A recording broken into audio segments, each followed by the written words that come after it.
भगवान बलराम की जय, गो माते के जय, भू माते के जय, गंगा माते के जय, ಭಾರತ್ ಮಾತಾ की ಜೈ.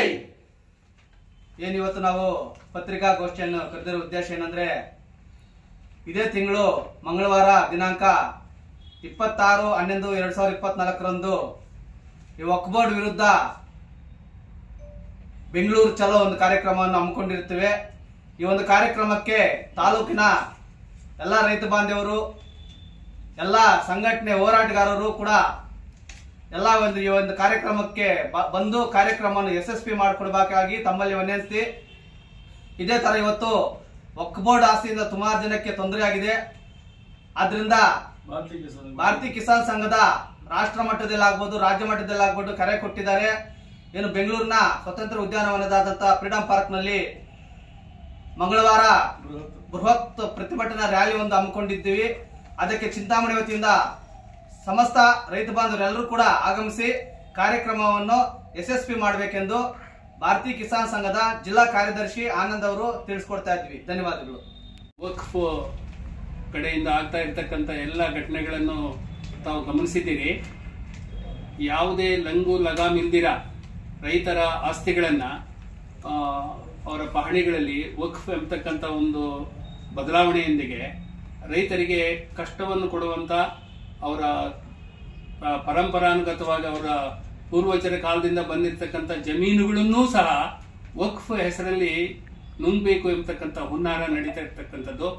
ಇದರ ವಿರುದ್ಧವಾಗಿ ಇಡೀ ದೇಶದಲ್ಲಿ ಒಂದು ಜನಜಾಗೃತಿಯ ಮಾಡುವ ಒಂದು ನಿಟ್ಟಿನಲ್ಲಿ ಕರ್ನಾಟಕದಲ್ಲೂ ಕೂಡ ಭಾರತೀಯ ಕಿಸಾನ್ ಸಂಘದ ವತಿಯಿಂದ ಈ ಒಂದು ರೈತ ಗರ್ಜನಾ ರ್ಯಾಲಿ ಫ್ರೀಡಂ ಪಾರ್ಕ್ ಬೆಂಗಳೂರಲ್ಲಿ ನಡೀತಾ ಇರ್ತಕ್ಕಂಥದ್ದು. ಮತ್ತು ಈ ವಕ್ಫ್ ಅಂದ್ರೆ ಒಂದು ದಾನ ಕೊಟ್ಟಿರುವಂತದ್ದು. ದಾನ ಕೊಟ್ಟಿರುವಂತದ್ದು ಯಾರು ಕೊಟ್ಟಿರ್ತಾರೆ? ಸಹಜವಾಗಿ ವಕ್ಫ್ಗೆ ದಾನ ಕೊಡ್ತಕ್ಕಂಥದ್ದು ಅದರ ಇಲಾಖೆಗೆ ಅಥವಾ ಆ ಧರ್ಮದವರು ಯಾರಾದ್ರೂ ಕೊಟ್ಟಿರ್ಬೇಕು. ಆದ್ರೆ ಬಡ ರೈತರು, ಸಾಮಾನ್ಯ ಜನ ಅವರಿಗೆ ದಾನ ಕೊಟ್ಟಿಲ್ಲ. ಕೊಡದೇ ಇದ್ರೂ ಸಹ ಅವರ ಪಹಣಿಗಳಲ್ಲಿ ಇವತ್ತು ವಕ್ಫ್ ಅಂತ ಇದು ಹೆಸರು ತಿದ್ದುಪಡಿಗಳಾಗಿ ಬರ್ತಾ ಇದೆ.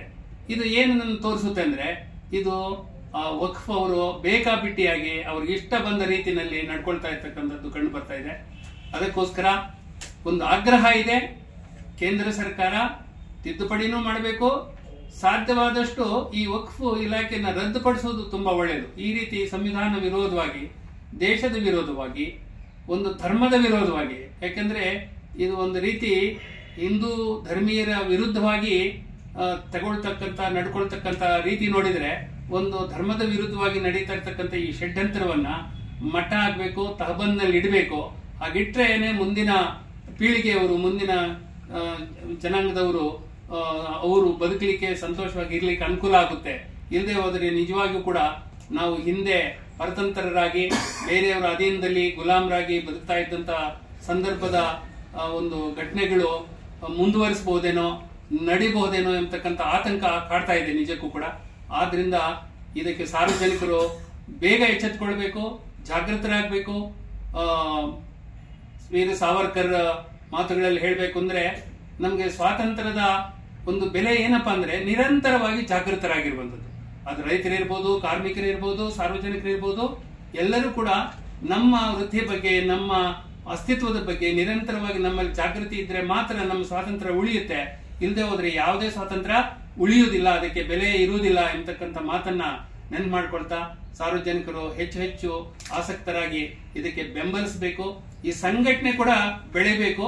ಇದಕ್ಕೆ ಸಾರ್ವಜನಿಕರು ಆಶೀರ್ವಾದ ಮಾಡ್ತಾರೆ ಎಂಬತಕ್ಕಂಥ ನಂಬಿಕೆಯೊಂದಿಗೆ ಇವತ್ತು ಈ ಕಾರ್ಯಕ್ರಮವನ್ನು ಹಮ್ಮಿಕೊಂಡಿದೆ. ಹೆಚ್ಚಿನ ಸಂಖ್ಯೆಯಲ್ಲಿ ಭಾಗವಹಿಸಲು ಈ ಮೂಲಕ ತಮ್ಮ ಮೂಲಕ ನಾನು ವಿನಂತಿ ಮಾಡ್ತೇನೆ. ತಾರೀಕು ಬೆಳಗ್ಗೆ 6:30ಗೆ ಇಲ್ಲಿಂದ ಬಸ್ಸುಗಳನ್ನು ಬಿಡಲಾಗುತ್ತೆ. ಐಬಿ ಮುಂದೆ ಬಸ್ಸುಗಳು ಬಿಡಲಾಗುತ್ತೆ. ಇಲ್ಲಿಂದ ಫ್ರೀಡಂ ಪಾರ್ಕ್ಗೆ ಹೋಗ್ತಕ್ಕಂಥದ್ದು. ಅಲ್ಲಿ ಹೋಗ್ತಕ್ಕಂಥ ಮಾರ್ಗದ ಮಧ್ಯೆ ತಿಂಡಿ ವ್ಯವಸ್ಥೆ ಇರುತ್ತೆ ಮತ್ತು ಅಲ್ಲಿ ಭಾಗವಹಿಸಿದಾಗಲೂ ಕೂಡ ಅಲ್ಲಿ ತಿಂಡಿ ಮತ್ತು ನೀರಿನ ವ್ಯವಸ್ಥೆ ಇರುತ್ತೆ. ಹೀಗಾಗಿ ಈ ಕಾರ್ಯಕ್ರಮದಲ್ಲಿ ಭಾಗವಹಿಸಿ ಕ್ಷೇಮವಾಗಿ ವಾಪಸ್ ಬರಬೇಕು ಅಂತ ಹೇಳಿ ಈ ಮೂಲಕ ಎಷ್ಟು ಜನ ಸೇರ್ಬೋದು?